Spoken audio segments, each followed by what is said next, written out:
Good morning. Rasati out here in Singapore. And gosh, the week has gone by really fast. And actually, the whole month has kind of gone by. Been talking a lot about Halloween and Deepavali. It happens to be Deepavali this Sunday. And then later on in the week, obviously, it's Halloween, end of the month, all of that stuff. And just trying to figure out how to celebrate both and what to do, and kind of getting into that season where people are starting to talk about, holidays, missing people that were here last year but aren't here anymore, friendships that have changed, new friendships that you're celebrating or starting to introduce to the family, all kinds of change, especially at the end of the year and the holidays and stuff like that. So been a lot of interesting conversations, but more than that, I've been reflecting a little bit more. I'm trying to make sure that I'm also taken care of, right? As much as I go out and I sit with people and I talk to them and I help them understand and I help them figure out what exactly is most important during all of their confusion and the chaos in their lives, I also need to find time to sit and reflect and get my mind right. So, for those of you who don't know, I have like a very small ritual every morning. Believe it or not, I do scroll through social media, but I've gotten to a place where I've curated my feed. Um, with accounts that help feed me. And even if I don't have them all, automatically on my feed naturally, I do know what to look for. I search for keywords. And because I've liked so many specific pictures, obviously the Discover feed is kind of designed a little more with me in mind because of my liking and the algorithm that they've created, right? So I do. When I wake up, the first thing I do is I go through Instagram. First of all, to make sure that I don't have any, pending comments through the night, or messages from people, because a lot of people do DM me. A lot of it isn't business, but they do DM, they do keep in touch, and I think it's really important that I keep up with them as well. So I do check my social media, but it's mostly to find positive, uh, positive ideas, helpful ideas, quotes that kind of help other people understand what it is that I do, how it is that I can help, and remind people that I'm there. So I use my stories a lot. I use my stories to help remind people, hey, you're not in this by yourself. You feel this, other people have also felt this. It's not to say that your problems are small by any means, because everyone goes through this, but it's to say that you're not alone. You don't have to do this by yourself. Other people are also asking for help in the same places. Once I finish that, I normally get baby girl off to school and I come back and I sit down and I go back through my feed just to see what's going on, see who's responded. And I take great joy in actually seeing the responses, because that reminds me, hey, of all these quotes that I posted, these ones have resonated the most. And maybe that's what I need to be geared around today as far as my work is concerned, as far as my podcast episodes, the posts that I put out, all of those things.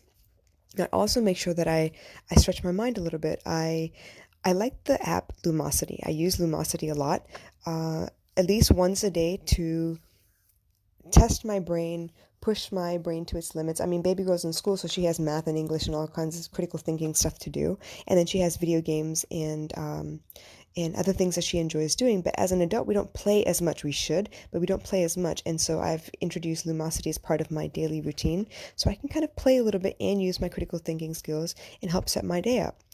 The next thing I want to do, and I have not done yet, is to add exercise. I do walk every morning to drop baby girl off at school, but I could actually extend that and go work out if I just put my mind to it. And I haven't gotten to that place yet, but I will. I will. It's one of those things that I always work on. Sometimes I get it done and it goes for like a week or 2 weeks straight, and then something happens, the schedule changes, something pops up, and I can't get it done the time that I usually do. And then suddenly a rest day becomes a rest week, rest month, and you know the rest, right? um, but more than that, I wanted to talk to you about an easeful, peaceful life. That's part of the reason I named it this way. Swami Satchidananda is a great influence in my life. I grew up in the ashram that he created in Virginia called Yogaville. He's always been a present um, and loving part of my life. Even though he's been gone now for many years, I still feel his presence. I still feel his grace on my life. And something he used to talk about is always looking for an easeful, peaceful, useful life. And the useful part has been quite easy, actually. I'm a people pleaser. I like to take care of people, and coaching kind of just came naturally to me. But the easeful, peaceful part is a lot of self-awareness and a lot of curating on your own. And that part not everybody understands. Not everybody realizes that you are allowed to avoid people that don't make you feel good. You are allowed to say no to invitations that you've been invited out to do things with people that maybe you don't enjoy their company so much, or maybe you're not in the frame of mind to really entertain them or understand or enjoy their company. So you are allowed to say no, not just when you actually have, conflicts in your schedule, but when you don't feel like it, and you don't need to offer anyone an explanation. Just say, hey, I'm not feeling well. Hey, I don't think I can make it. Hey, can we reschedule for another time? Just, brush it off or put it away, because sometimes the stress of having to meet somebody is more than you can handle. It adds more drama to your life. There are a lot of people out there who, because they're hurt and they don't know how to process their hurt, they are very happy dragging other people into their drama so that they're not feeling badly by themselves. Misery loves company, real, okay? It's a real thing. I've had so many people who in the process of coaching, they'll tell me their thought patterns of what they're doing. I had a young man that I was speaking to the other day, and he was talking about this girl that uses him because she doesn't want to be alone, but she's not actually interested in him, but she uses him anyway because he's available. And he goes along with it because he doesn't want to be alone either. And the two of them, they kind of needle each other and pass on the hate between each other, those bad feelings between each other, because they don't want to be by themselves. Like, no one actually teaches you how to enjoy your own company, how you don't have to be coupled up with somebody. You don't have to, be attached to anyone to enjoy your life. So these are the conversations that come up. I had another young lady who spoke to me the other day, and she was like, hey, I get nervous about introducing people to each other, especially one circle of friends introduced to another circle of friends. And oftentimes they connect very well, and I feel left out because maybe they have a deeper level of understanding of a specific subject matter, and I don't. And so I suddenly feel like I'm inadequate or I'm not good enough. And sometimes I find myself asking questions to create doubt so that they are more focused on me than they are on each other, so that I don't feel left out. So this is what I'm talking about. People sometimes, without knowing, because they haven't been taught otherwise, pass on the pain. They are hurt, they're upset, they're confused, and rather than kind of sit in that quiet, uncomfortable space and figure it out, they would rather drag other people into it as well so that they can distract themselves with the drama of it all. They don't know better, okay? So in that case, if you know certain people are like that, please, by all means, say no, protect yourself, put yourself first. Your mental health also matters. And if you're not in the right space to be able to receive whatever mood that they happen to be in, you could wind up actually making it worse for yourself and for them. So why not, step back and just avoid it altogether, right? If you know it could be difficult, if you know it would take a lot of energy from you and you're not in a space to give it, why not step back? So in that regard, I was talking to somebody yesterday, and we were talking about the fact that, she sees something bad happening. She knows she needs to step in, and she has, but she's not looking forward to the fact that she needs to be 100% committed and involved in order to really make a difference. You can't kind of be involved, and you can't kind of say stuff and try and make a change. You have to be altogether involved. So in that regard, she knows she's getting ready to deal with some very difficult conversations, and she knows there's going to be pushback from various parties involved. But she also knows that in the long run, if she doesn't say something, no one else is going to step in, and it could be a bigger problem later on.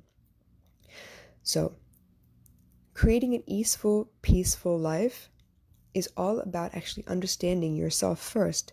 If you don't know what brings you peace, you can't effectively curate the people that are around you. And by that, I mean, just like you would curate a wardrobe, you pick things that make you feel good. You pick things that fit really well. You pick colors that suit you.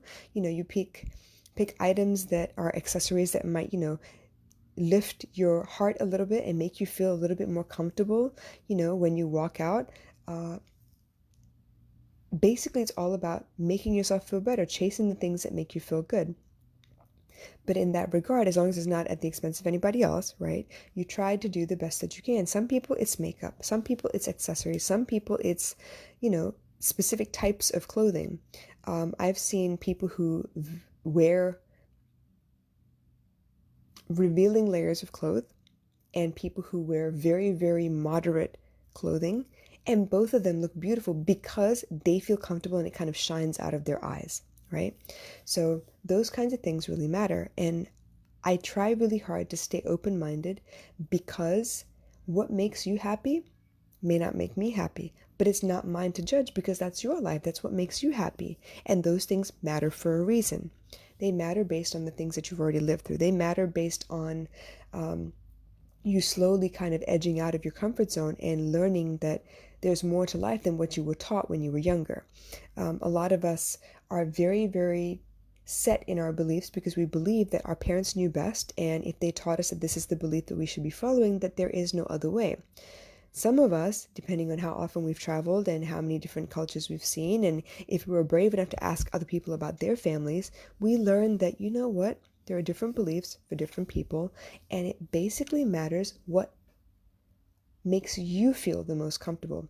For a long time, yeah, I believed in heaven or hell, and it kind of hurt my feelings if there was only one or the other. And eventually I started learning that there were some people who believed that, um, there were levels to hell, and some people that felt like, hell was kind of like jail time served, and then all of us end up in heaven. And I thought, wow, that's a beautiful idea. I really kind of like that better. So I'm going to adopt that for now until I find something better. So it's all about learning what makes you feel happy, what makes you feel comfortable, and then slowly adjusting your life so that the decisions that make you feel good become easier and easier because you have less resistance in your life. You have less people who judge you, that make you feel bad for doing the things that make you feel better, feel stronger, feel more empowered.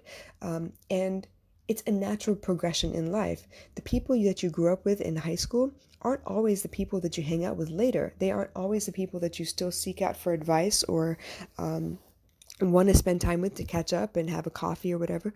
Those aren't always the same people. It is natural to shed some of those people. Not saying that you cut them off and you hate them, but that, you've moved on and your interests have kind of changed a little bit, and now you're in this direction. And they're going about their own lives as well. And once in a while, maybe you meet, but it's not one of those people you choose to spend your time with all the time. It's a natural thing. We feel such grief and such shame and guilt over leaving people behind sometimes, that I really, really can't stress enough that it's a good thing for your own growth and evolution. It's a great thing for you to feel like, you know what? I can decide to go have coffee ice cream right now in the middle of the day if I wanted to, and no one's going to judge me because they know, the people that I keep around me now know that I deserve that. I handle a lot of business. I take care of a lot of people. And if I want to indulge myself in these little tiny bitty things, then I should be able to do so. So it's all about creating that life so that you can reach that next level, so that you can expand a little bit more and do more than you did before. An easeful, peaceful life to me is about living such a life that if I wanted to go out, that I have people that would be willing to help me out and babysit, people who would be willing to maybe go out with me, people who would be willing to not depend on me to take care of them, not depend on me to pick up the bill, not depend on me to, hold their hand as they cry through the night because they're missing their recent ex or whatever. People that are easeful and peaceful in many different areas as well. It took me a long time to kind of get used to the fact of being by myself again because I had been married for so long. I had been part of a couple for so long. For about 16 years of my life, I was booed up. I was with somebody. And the sudden freedom that I didn't have to check in with anyone. I didn't have to tell anyone where I was going, except for my daughter, obviously, so she doesn't worry. But I don't have to ask permission. I don't have to worry about who sees me, who I'm with, what's going to happen, how that information is going to get back. Will it be twisted? Will it be convoluted? Will the Chinese whisper get back and seem like I'm flirting with everybody under the sun? Like those things I never had to worry about anymore. And that was a very freeing thought. I know people who are slowly coming out of their shell and looking for a space and permission to come out about their lifestyle. And what they didn't realize they were doing along the way is distancing themselves from people who pass judgment very quickly and limiting the amount of time they spend with people who always have questions or are always putting, other people down. Whether it's LGBTQ or not, it doesn't matter.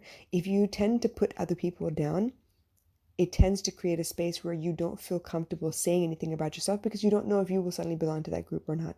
Case in point, I get it. The war in Sri Lanka, completely crazy, unwarranted, just really just the worst of humankind, right?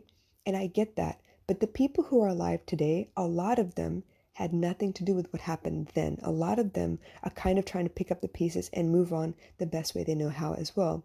So for people to get angry at the symbols on a flag, to not want to call themselves certain words or certain names because they're excluding that group of people, even though they come from the same country, is kind of difficult for me to swallow. I believe in inclusivity, and whether they're Sri Lankan or not, whether they're Sinhalese or not, whether they're Tamil or not, it doesn't matter. As long as they're not extremists and they're trying to push people to conform to the way they believe, I believe that love heals all things. I have friends who are of every different walk of life. They believe in every different religion. They speak all kinds of languages. They've been raised in hateful situations and have grown to be the most loving, kind individuals because they understand the power of compassion. Some people don't have a choice in the way they live. Some people are told this is the right way and this is the wrong way, and never the twain shall meet, and it's black and white, and this is what you have to do if this is the situation you encounter. If it's so black and white, how is there room for compassion? Compassion lives in the gray. Kindness lives in the gray. There is no right time to be kind. There's no right time to be compassionate. Everyone has a story. Everyone's struggling with something. And so for me to be able to live an easeful, peaceful life, I have to limit the amount of time I spend with people who are very, very hardline, black and white. It's either this way or that about anything. Case in point, pro-life versus pro-choice. I believe in pro-choice because I can never, never tell you what to do with your life or your child's life based on the circumstance under which you got pregnant. Me, myself, I have never experienced a pregnancy that was filled with joy, except for my own, where people were happy and excited for me to get pregnant, where the person that I created this life with was excited and happy for me to be with child. I've never experienced that. And the fear that followed, the guilt and shame that followed, the hard line about whether I could or could not keep the child that followed, had me in such a space that I felt like my life was threatened, the other children that I was raising were threatened, and I wasn't in a great space to be able to make a good choice. That choice was miserable regardless. On the one hand, I could have kept the child, but I would have lost 2 children, and I would have to explain why that child is by themselves without another parent involved, without their siblings involved. As it is, I'm doing that right now. I fought really hard not to have to do that, but guess what? It happened anyway. So I can't in good conscience tell people what to do with their lives because honestly, it depends on what you believe your choices are at the time.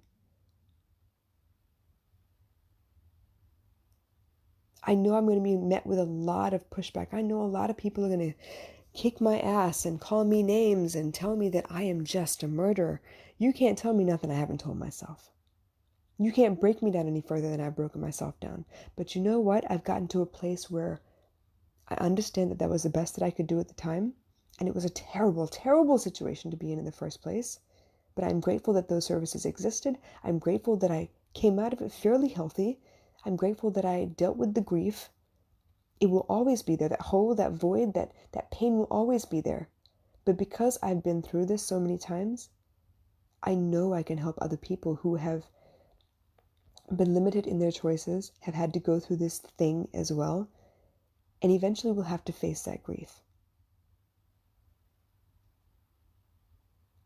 So my life is not the best that it can be, but it is fairly easeful and peaceful, and I feel pretty damn useful. And it's all been because I started with understanding me first, and then creating a space for me to be me as much as possible, where I didn't have to ask permission, I didn't have to apologize for being myself, I didn't have to watch what I wear, watch what I say, watch how I behave. I get to be me. And in that space, I get to create more. I get to stretch and be more than I was before. And that's what I want for all of you. To have an easeful, peaceful, and useful life. All right, you guys, I'll catch you again soon. But if you have any questions, comments, concerns, even criticism, I don't care. Drop it in the comments below. I'd be happy to answer you guys. But in the meantime, I love you. You will be okay. It'll be difficult. It'll be uncomfortable, but you will be okay. I'll catch you again soon. Bye.